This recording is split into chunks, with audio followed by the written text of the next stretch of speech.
This is 5 on your side at 6. Focused on you. A Missouri family who lost this 7-year-old, their son, in a drunk driving crash is now taking the owners of a St. Louis bar to court. Thank you for joining us tonight. I'm Ann Allred. And I'm Mike Bush. 5 on your side's Christine Byers talked to legal experts today to find out how often places that serve alcohol are held responsible for drunk driving crashes. Prosecutors say D'Avion Cook's blood alcohol level was more than twice the legal limit 2 hours after he crashed into a Kansas City family's car here along Interstate 70 in Wentzville. It happened at about 3:30 in the morning as the family was driving home from a vacation in Myrtle Beach, August 12th. 7-year-old Zachary Allen was killed. Now his parents say Shark Bar here in Ballpark Village is partially to blame. They're using what's known as Missouri's dram shop law in their lawsuit, and it states that bars like this can be held responsible if they knowingly serve alcohol to someone who is visibly intoxicated. Local attorney and 5 on your side legal analyst Scott Rosenblum says settlements are often kept confidential. How do you begin to prove that they knew or should have known? How do you prove that? They can prove it by way of witnesses.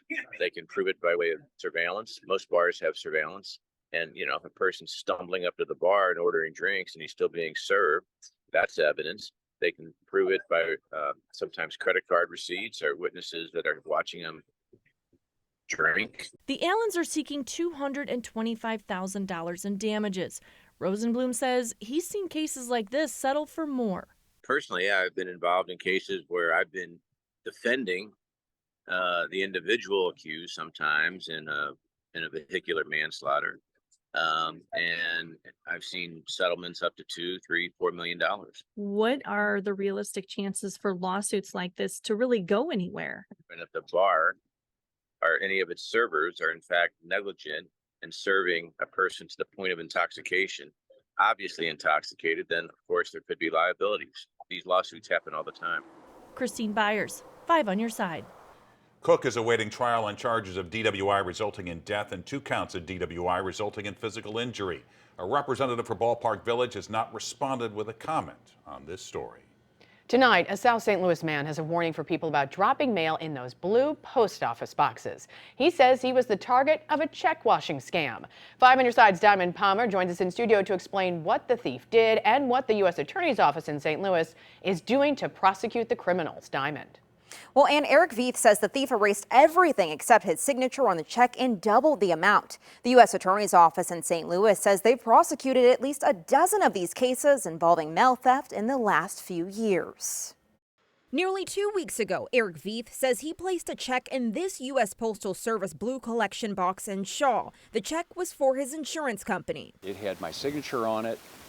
It had somebody else as the payee, and the amount had increased from $1,700 to $4,500. Veith says Simmons Bank flagged his account for fraud 3 days later. They told him someone posed as him and wanted to make small deposits before cashing in a $4,500 check and told Veith his account needed to be shut down. The scams are called check washing. Most recently, the U.S. Attorney's Office in St. Louis sentenced a man to 10 months in prison for stealing nearly 200 checks from collection boxes. The system is set up to not protect our mail.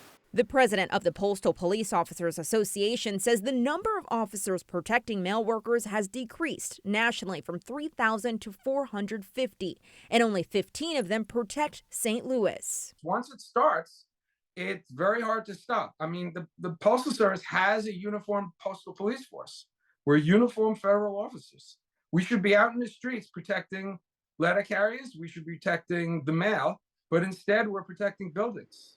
Frank Albergo says the U.S. Postal Inspection Service doesn't have a mail strategy in place, and it won't be ready until September 2024. Veith says his advice for the U.S. Postal Service is simple. What they really ought to do, given what I've read about the prevalence of this problem, is they ought to put signs on all the blue boxes and say, if you put your check in this box, we cannot protect it from thieves.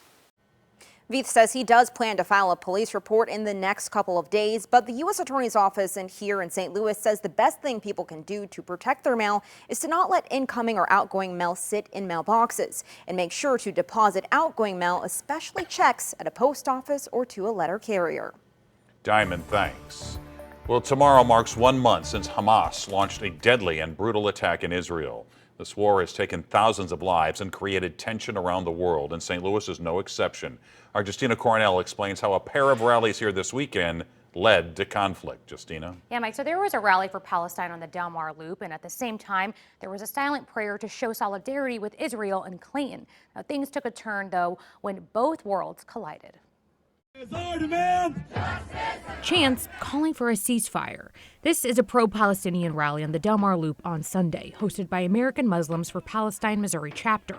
Naveen Aish said they've been extra vocal since October 7th. So we were out yesterday demanding a ceasefire once again. There was also yesterday a pro-Israel rally held not too far from where we were. Ifrat Okev was at the prayer service in solidarity for Israel. A very peaceful rally in Clayton.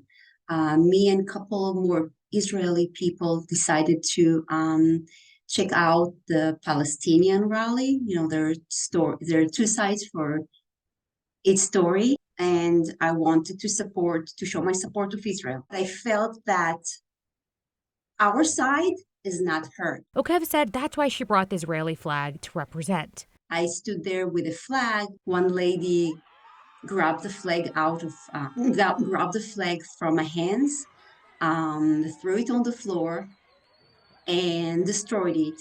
And people were just laughing. I felt threatened. They told us, kill Israel, we got you, we got you. They took a photo of us, videos. Aish spoke to Five on Your Side, recalling the moment. She was jumping around the crowd with her Israeli flag.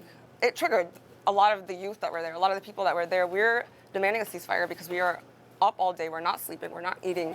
We're watching our families and our friends, being bombarded, being killed, being harmed. Both women aren't seeing eye to eye. It's clear, though, they're passionate about their calling to promote change. Right now, the top demand is a ceasefire. We want a ceasefire now. There cannot be peace until there is peace for the Palestinian people. I hope that people really read and understand this conflict. The Middle East, it's complicated. Educate people, need to be educated, need to check their sources, do not believe everything. After her flag was snatched and stomped on, Okev did file a report with University City Police. Now, both women tell me they have received death threats, and yet they continue to rally for what they believe is right. Tomorrow is municipal election day in Missouri. Missouri voters will decide on a number of issues, including the annexation of land next to Manchester, a sales tax on recreational marijuana in Arnold, St. John, and St. Charles, and Rockwood School District safety upgrades. Polls open at 6 a.m. We'll have the results tomorrow night on 5 on Your Side at 10 and on KSDK.com. Coming up, St. Louis is the latest city to crack down on short-term rentals. The new rules now in place. And later, hundreds of jobs coming to North St. Louis County. The incentives behind the decision. Well, no record high temperature today in St. Louis, but awfully nice across the bi-state area, and we're keeping the warm weather for a couple more days. We'll tell you when a record may fall and the changes that are on the way for later this week into the weekend.